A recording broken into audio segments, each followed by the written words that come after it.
Mga minamahal sa pagkakataong ito, sama-sama po tayong tumayong lahat, praise the Lord, upang magbigay galang sa salita ng Diyos, praise the Lord, na daladalhin natin minamahal na mga ngaral ating pong beloved ordained preacher, Fred Diaz.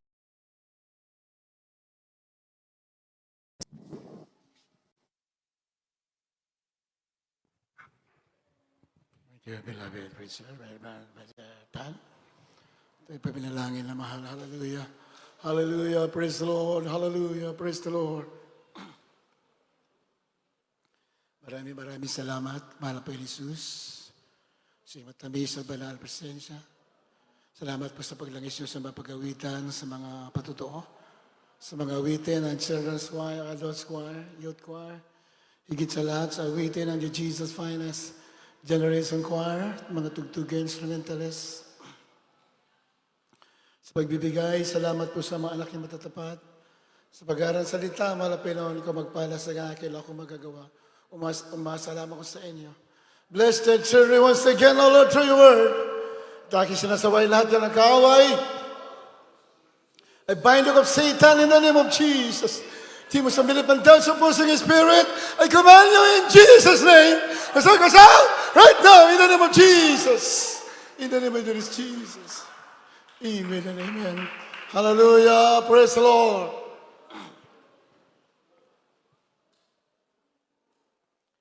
The highest praise, glory, and honor to our loving Savior, Jesus Christ. We remember and cherish the blessed preachings and teachings of our dearly beloved parents in the Lord. Greetings to the beloved Almeida family, beloved preachers, beloved workers, beloved brethren and visitors, sa ating mga webcast viewers. And I'd like also to greet once again the beloved in-laws, our beloved Mr. Pogs, beloved Ma'am Esther. Welcome once again. We miss you so much po. And company. At sa inyong lahat ating mga ginigiliw na mga kapatiran, puri lang ating malapay noon. Hallelujah. Kindly read.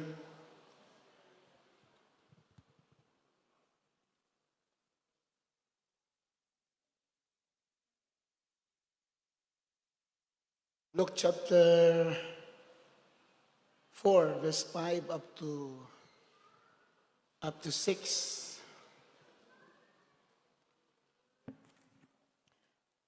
Lucas, Kabanatang 4, 5 hanggang 7.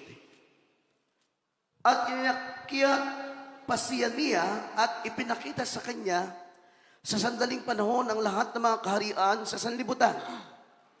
At sinabi sa kanya ng dyablo, sa iyo'y ibibigay ko ang lahat ng kapamalaang ito at ang kaluwalhatian nila sapagkat ito'y naibigay na sa akin at ibibigay ko kung kanino ko ibig. Kaya nga kung sasamba ka sa harapan ko ay magiging iyo ang lahat. Amen. Yan po yung pinaka-mimiti ng dyablo. Agawin yung pagsamba ng tao sa Diyos, mapunta sa Kanya. And that is happening in the world today. Many are worshiping the enemy. Mas marami sumasamba sa kaaway ng Diyos kaysa sa Diyos.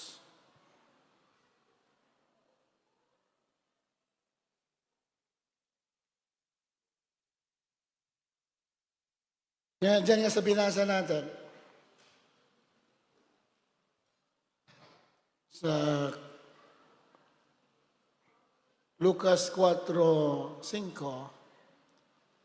at iniakyat pa siya niya at ipinakita sa kanya sa sandaling panahon ang lahat ng mga kaharian sa sanglibutan.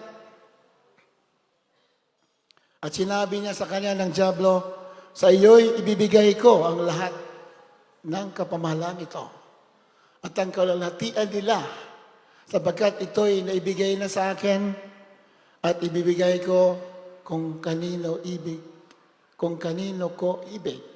7. Kaya nga, kung sasamba ka sa harapan ko, ay magiging iyong lahat. Verse 5, sabi doon, Because the verse 6, and the devil said unto him, all this power will I give thee, and the glory of them. The glory. Kalalatian ng sanlibutan, ibibigay. Sinabing glory, tinutukoy niya na glory, yung wealth ng sanlibutan, tinutukoy. Meron dyan, para malinaw. Meron po dyan Genesis chapter 31 verse 1. Yung glory, ang kalalatian tinutukoy, kayamanan. So inaalok ng Diablo yung kayamanan sa mga sumasamba sa kanya. Bago natin tuloy yan, kindly read. Genesis chapter 31 verse 1.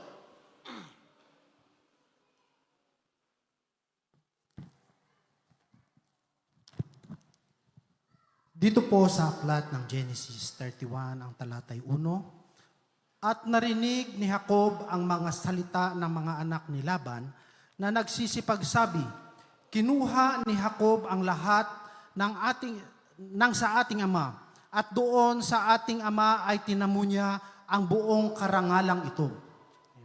Ayan, sa English nila mahal, kasi glory kasi sa English, sa original, sa King James Version, glory. Genesis 31, verse 1, nasabi doon, and I heard the words of Laban's son, saying, Jacob had taken away all that was our father's, and of that which was our father's, hath he gotten all this glory. So, basahin mo sa mga naunang talata, si Jacob po ay pinagpala. Basahin mo yun sa mga naunang talata sa 30, pinagpala, marami siyang mga bakahan, mga tupa, mga kambing na pakadami. There are thousands of them. So kayamanan yon.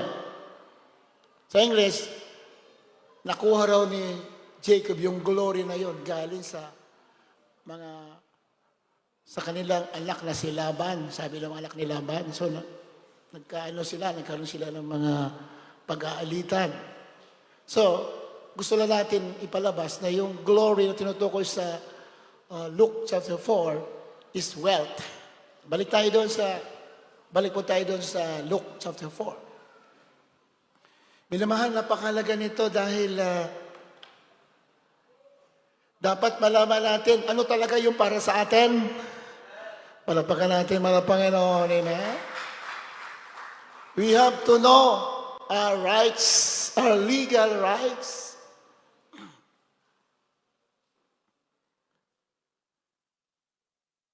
Hindi basta-basta ang Diyos natin pag pinaglilingkuran. He is the owner of everything. May-ari lahat ng bagay. Yung ang Diablo kasi, mandaraya. He is the greatest deceiver. His number one weapon is deception. Kahit sa church, pa hindi tayo nag-iingat, hindi tayo tingin sa salita ng Diyos, madadaya tayo. Ano sabi ng Biblia? In the last days, even the very elect will be deceived. Mga pinili, madadaya. Kamalak ng Diyos, dito ka sa salita ng Diyos. Pag ang mga ngaral ang sinasabi, wala dito, do not believe him.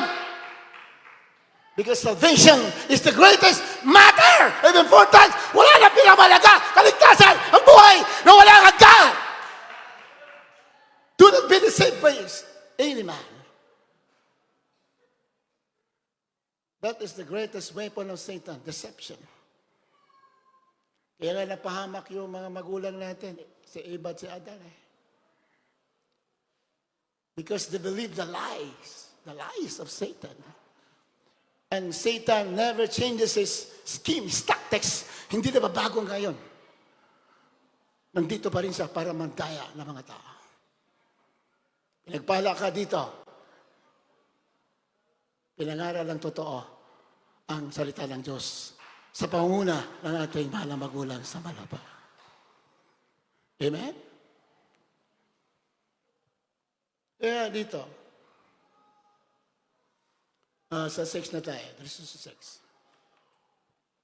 Sinabi sa kanya ng Diablo, sa iyo ibibigay ko ang lahat ng kapamahalaan ito.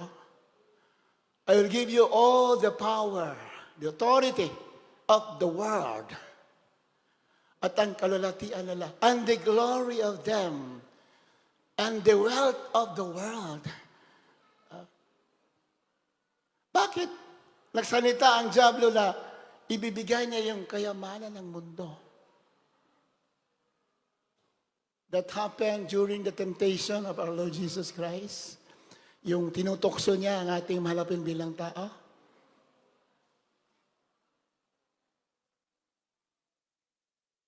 Yun naman ay, yung tagpo na yan ay talagang sinadya naman na Pinoon para pakita sa atin ano yung mga pakala ng kaaway.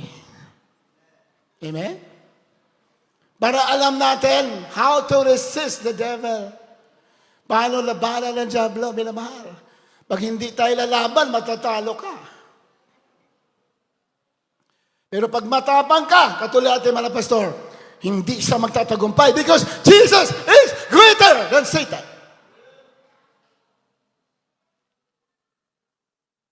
Bakit na sinabi, ibibigay ko sa iyo ang kapamahalaan ito. I will give you the authority of the kingdoms of the earth. Bakit nga? Malakas ang doon sabihin. Kasi nga, sapagkat ito'y naibigay na sa akin. Naibigay pala sa Diablo ang karapatan sa mundo. The authority of the earth has been given to Satan. Binigay sa Diablo. Bakit napunta sa kanya? Kasi nga, nagkasala sina Eva at Adan. Yun talaga ang pinakatunay na dahilan. Bakit napunta ang otoridad, ang kayamanan napunta sa Diablo? He controls the wealth of the world because of the transgression of Adam and Eve. Dahil pagsuway ni Eve at si Adan. Originally, the control of the world and the wealth of the world ay nasa kay Adan sa si Eva. Dahil sila ay anak ng Diyos. Amen? Nasa kanila yung control. Ngunit sila ay nagkasala at sumuway, binigay sa Diablo. Kaya minamahal, ingat tayo sa kasalanan. Pag pinagpapala ka, maingat ka. Baka ang lakawin ng Diablo yung pagpapala mo. Ganon yan. Ganon ang prinsipyo ng Word of God. Pag pinagpapala ka, iwasan mo ang kasalanan.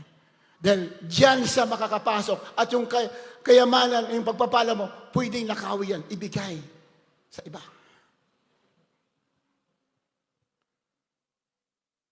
Yan, ganun ang prinsip sa Biblia. Nasa kanila ang kayamanan. Adam and Eve control the world, the wealth of the world. Ngunit sila ay sumuway, nawala sa kanila yon at napunta sa Diablo. Sinabi yan. Sabi ng Diablo, habang tinutokso ng marapin bilang tao, ibibigay ko lahat ng kapamalang ito at ang kalulatian nila sapagkat ito'y naibigay na sa akin. Tingnan mo, naibigay. The world, the authority, the control of the world were given to Satan because of the transgression of Adam and Eve.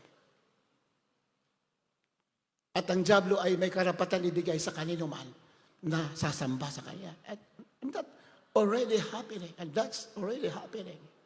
Sino mga billionaire sa mundo ngayon? Sino? Mga satanists, mga elite people. Di ba? Kita nyo naman sa Epstein Files, di ba? Kumakain sila ng mga bata. Uminom sila ng dugo. Ang presidente, they control the economy. Totoo ang Biblia. Sabi ni Satanas, ibibigay ko sa samba sa akin. Sumasamba sila. Gusto kasi nila, shortcut na tagumpay. Pero hindi nila alam, in our time, ang tunay na may-ari ng kayamanan, hindi sila, mga anak ng Diyos. Palakpakan natin mga Panginoon. You and me! Tayo na ngayon may karapatan! Hallelujah! Praise the Lord! Yun nga lang, hindi natin alam. At tagapagmana tayo. Most of us are already contento na tayo. Hindi natin kinukuha yung ating para sa atin. Yan pong totoong nangyayari talaga. When our Lord Jesus Christ died on the cross, tinubos na tayo. Yung inagaw ng diablo, binalik na. Palakpakan natin, mga Panginoon. Binalik na. Binalik. Pero kung you're not fighting for it, kung di natin kukunin yan, siyempre, pag may kukunin ka, bagang kaharian yan digmaan. You want to conquer a kingdom, hindi ka makipaglaban doon, hindi mo masasakop yan. Amen ba yun, mahal? You have to fight for your inheritance. Kailangan makipaglaban tayo and we are on the winner side. Tagumpay tayo. Because of what our Lord Jesus Christ has done. Yung ginawa niya sa atin, tagumpay na. Tinubos na tayo. Wala ka na sa sumpa. Binalik niya sa'yo. Yung inagaw ng diablo. Basta. Galatians chapter 3 verse 13. Ito, binabalik-balik natin para maintindihan natin ano yung legal rights natin. Kasi matagal tayo hindi nadaya ng kaaway. Galatia 3:13. Sa aklat ng Galatia 3:13. Sa sumpa na kautusan ay tinubos tayo ni Kristo na naging sumpa sa ganang sa atin sapagkat nasusulat, sinusumpa ang bawat binibitay sa punong kahoy. Amen. Galatia, ano yan? Pakibilas doon.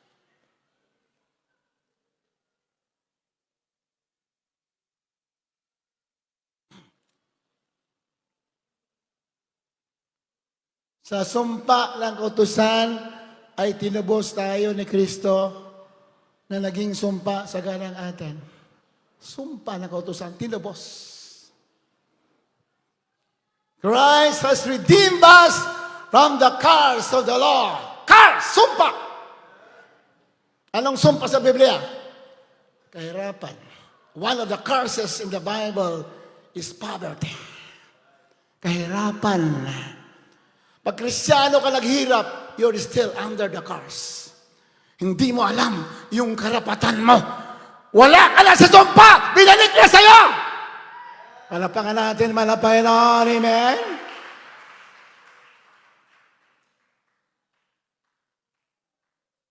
Parang tagapagmana yan Halimbawa, isang anak, tagapagmana ng kayang magulang, kayang father na milyonaryo.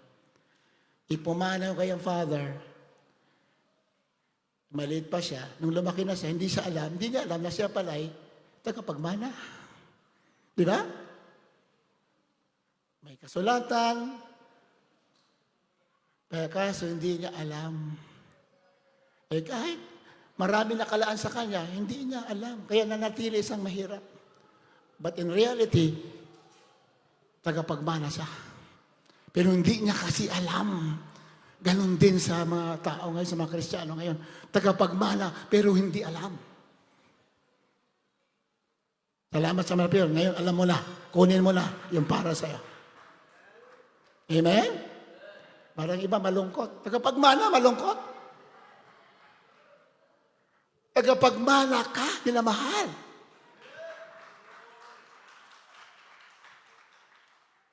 Hindi ka alipin. Ikaw ay anak. Hallelujah! Praise the Lord! You're not a servant. You are a son. You're a daughter of God. Ano ang reaction ng mga servant? The servants beg nagmamakaawa ang mga alipin. But the children reign.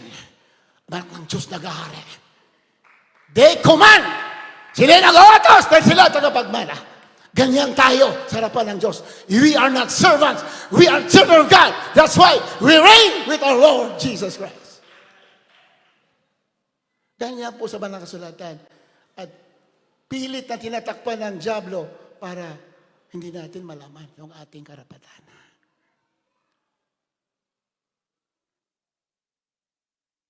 That is one of the schemes of Satan.